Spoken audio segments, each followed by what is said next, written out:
Have you ever noticed something strange? The longer you're alone, the stronger you feel. Not weaker, not lonelier, just more grounded, more focused, more like yourself. At first, being alone feels uncomfortable. There's no one to talk to, no schedule to follow, no background noise to drown out the silence. Just you and your thoughts. But then something starts to shift. The silence that once felt empty begins to feel full of clarity, full of answers, full of presence. Most people never reach that point. They run from loneliness. They distract themselves with constant noise, TV, social media, shallow conversation, anything to avoid being alone with themselves. But a rare few learn to lean into it. They don't just survive solitude, they grow in it. They become sharper, more self-aware, less reactive to the chaos of the world. These are the people who quietly build real strength. Not the kind that comes from power or status, but the kind that comes from knowing who you are, when no one else is around to tell you. And history remembers men like that. Beethoven lost his hearing and withdrew from the world. But in that silence, he composed music that still moves hearts today. Nietzsche walked alone for miles each day, wrestling with his thoughts and reshaped philosophy forever. Emily Dickinson lived a life of seclusion, barely leaving her home. But her poems reached deeper into the human soul than most people ever dare to look. These people didn't fear solitude. They used it as fuel, as a forge. And what came out was brilliance. One philosopher understood this better than most. Arthur Schopenhauer. He believed that solitude wasn't a sign of failure or social dysfunction. It was a sign of strength and even of intelligence. He once wrote, "The more intelligent a person is, the more they prefer to be alone." Why? Because the intelligent seek meaning, not noise. They don't need constant validation to know who they are. They don't chase the crowd, because they know the crowd rarely leads anywhere worth going. To Schopenhauer, solitude wasn't something to fix. It was something to face. And for the right kind of person, it becomes a source of deep inner power. So what happens when someone not only accepts solitude, but learns to thrive in it? They become dangerous. Not in a way that harms others, but in a way that makes them impossible to control. Most people spend their lives chasing approval. They shape their opinions to fit the crowd. They measure their worth by how others see them. They fear standing alone because they haven't yet learned to trust their own voice. But the person who spent time in real solitude, they've built something stronger. They no longer seek constant validation. They don't need the noise of others to feel alive. They've faced the silence and found clarity in it. That's where true independence begins. Because when you're alone with your thoughts, you start asking questions others are too distracted to ask. You begin to develop a mind that's not easily swayed, a mind that sees beyond the surface. And with that kind of inner clarity, you stop reacting to the world and start responding to it on your own terms. That's what makes a person like this feel dangerous. Not because they want control, but because they can't be controlled. The truth is, someone who's learned to stand alone isn't easy to fool. They've made tough decisions in silence. They've questioned themselves, wrestled with doubt, and learned to listen to their own judgment. That kind of person isn't swayed by flashy headlines, peer pressure, or loud opinions. They don't need a crowd to feel confident in their choices. And when someone can't be influenced by noise, they become something rare, stable, clear-headed, and deeply resilient. That's what dangerous really means in this context. Not violent, not rebellious, but unshakable. People like this live outside the reach of manipulation. They don't panic when others do. They don't need a leader to tell them what to think. They've already met their fears in the silence of solitude and survived. They don't follow the herd, and that in today's world makes them very hard to predict and even harder to control. Creativity doesn't come from chaos, it comes from stillness. Some of the most creative minds in history weren't the loudest in the room. They were the ones who spent the most time alone. Psychologists say highly creative people often lean toward introversion. Not because they dislike others, but because their best ideas come when the world goes quiet. In solitude, there's space. Space to think, to imagine, to follow a thought all the way to its end. It's in that quiet where something powerful happens. Your mind unfolds. You stop performing and start exploring. And that's when creativity shows up. Being alone doesn't mean being isolated. It means freedom to explore your own mind without outside noise drowning it out. In a world full of distractions, solitude is a kind of superpower, a rare space where your thoughts are truly your own. And that's what sets some people apart.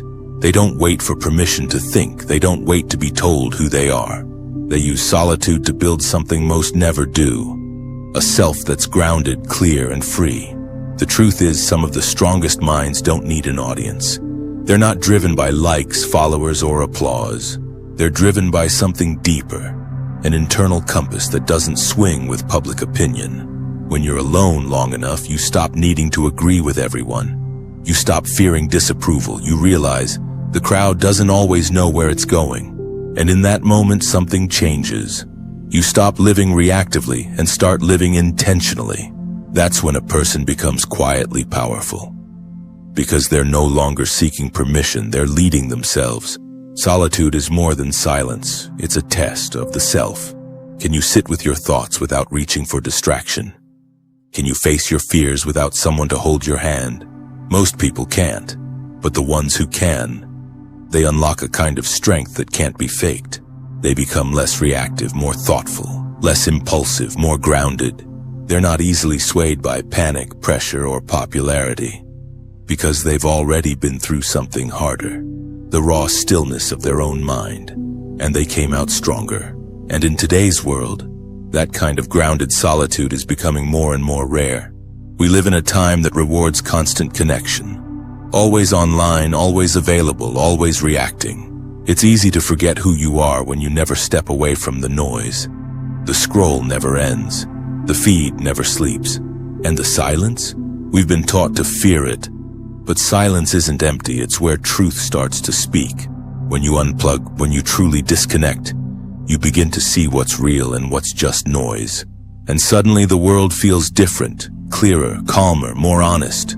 Depth has become rare, and in a world obsessed with speed, distraction, and surface, depth stands out. People who can sit with their thoughts, move slowly, think carefully. They're not just unusual. They're valuable, because they're not caught up in the race. They've stepped off the track entirely. And from that quiet place, they can see what others miss. While the world rushes, they notice, they reflect, they understand. And in that stillness, they become the kind of people others turn to. Not because they shout the loudest, but because their silence carries weight. In solitude, something else begins to happen. You start to hear a voice you may have ignored for years. Your own. Not the version shaped by expectations. Not the version reacting to opinions and trends, but the real you. The one waiting in the quiet. With no one left to impress, you start asking better questions. What do I believe? What do I value? What do I truly want? And when the answers come, they don't come loud. They come steady. That's the power of stillness. It teaches you to stop performing and start listening. Schopenhauer once wrote, "A man can be himself only so long as he is alone." It sounds extreme until you try it. Because when no one's watching, you stop pretending. You stop chasing status, applause, or belonging. And in that space, you begin to build something real. Not a reputation, but a foundation. One that doesn't shift with the crowd or crumble under pressure. A self built from the inside out. And in a world where attention is currency, the person who no longer needs it is free. When the world fades out, something deeper fades in. Focus. The kind that isn't rushed. The kind that sees clearly. In solitude, your attention stops scattering. It sharpens, it settles. That's when real creativity begins. Not just doing more, but doing what matters. Because without distractions, your mind goes deeper. You follow thoughts to places most people never reach. And in that quiet depth, breakthroughs happen. The kind of breakthroughs that change the way you think, create, live. You don't need to fit in to create. You don't need applause to build. The person who thrives in solitude learns to lead themselves. They're not following the crowd. They're building something the crowd hasn't imagined yet. And once you've done that, once you've built in silence, made hard choices alone, stood your ground quietly, You no longer fear standing apart, because now you know your strength was never out there. It was always within. People who can be alone don't need to be told what's possible. They create their own possibilities. While others wait for permission, they take the first step. Not because it's easy, but because they've learned to trust themselves. That kind of trust is rare. It doesn't come from applause or approval, it comes from silence. From reflection, from choosing your own path again and again, even when no one else sees it yet. And when you live like that, your actions carry weight. You don't need to shout. You don't need to prove. You simply move with purpose, and that speaks louder than noise. Schopenhauer called solitude the fertile ground of genius. He believed only in quiet, away from ego, distraction, and constant chatter, can the mind truly unfold. Because genius doesn't grow in crowds. It grows in stillness, in space, in the freedom to think without limits. That's why solitude isn't just an escape. It's a catalyst, a place where raw thoughts take root and become something timeless. History is filled with people who didn't just tolerate solitude. They embraced it. And from that stillness, changed the world. Emily Dickinson lived most of her life in quiet seclusion, rarely seen, rarely heard. Yet her poetry pierced through the silence and spoke to the soul of generations. Kant barely left his hometown, living a life of strict routine and solitude.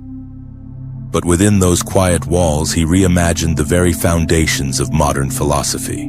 Beethoven lost his hearing, and with it the noise of the world. But in that silence, his music only grew louder, more profound, more eternal. These weren't loud voices in crowded rooms. They were steady minds, alone with their thoughts. And that's where their greatness was born. They show us something simple but powerful. You don't need a stage to make an impact. Sometimes you just need silence and the courage to listen to it. Thoreau didn't run from the world. He stepped away from it. 2 years alone in a cabin by Walden Pond. No distractions, no noise, just trees, thought, and time. And from that stillness came Walden, not just a book, but a blueprint for freedom, clarity, and inner peace. These lives aren't just stories from the past. They're reminders that solitude doesn't shrink a person. It sharpens them. Not everyone who walks alone is lost. Some are just walking ahead where it's quiet enough to hear their own direction. They didn't fear disconnection. They embraced it. Not as loneliness, but as liberation. An invitation to slow down, go deeper, and come back stronger than before. And maybe that's what real strength is. Not volume, not popularity, but a self so grounded it doesn't need the world's permission to move forward. Schopenhauer saw solitude not as a weakness, but as a mark of depth. He believed that the more profound and thoughtful a person is, the more likely they are to walk alone. Not because they dislike others, but because few truly resonate with the way they see the world. In his view, solitude was sacred, a space where the constant noise of craving, competition, and distraction begins to fade. And when that noise fades, something else rises. Clarity. He wrote that most people are driven by what he called the will, a blind force of desire that pushes us to chase status, pleasure, and approval. But in solitude, we begin to see that chase for what it really is. Endless, exhausting, and empty. That's why stepping away from the crowd isn't retreat. It's insight. In silence, we're no longer pulled by every whim or trend. We stop running and we start understanding. And to Schopenhauer, that was the beginning of true inner freedom. Schopenhauer believed that solitude isn't just peaceful, it's transformative. Because when you spend enough time alone, something powerful happens. You stop being a slave to the outside world. You're no longer ruled by what others want or what society tells you to chase. You begin to see how much of modern life is just noise, designed to keep you distracted, dependent, and easy to control. But someone who's learned to sit in stillness becomes immune to that. They're not chasing likes, praise, or validation. They've found something steadier inside. And that's what makes them dangerous in the most meaningful way. They can't be easily manipulated. They're not driven by fear or craving. They've built a center that doesn't shake when the world gets loud. In solitude, they've faced themselves, their doubts, their darkness, and survived. Now they move through life not to impress, but to understand. And people like that are rare. So how do you live alone without feeling lost? It starts with changing how you see solitude. Most people treat it like a punishment. But the truth is, it's a tool, a mirror, a place to build strength from the inside out. Instead of fearing the silence, you learn to use it. You use it to reflect, to grow, to reconnect with your own voice. And you stop looking for constant company, because not all company is nourishing. Some of it is just noise in disguise.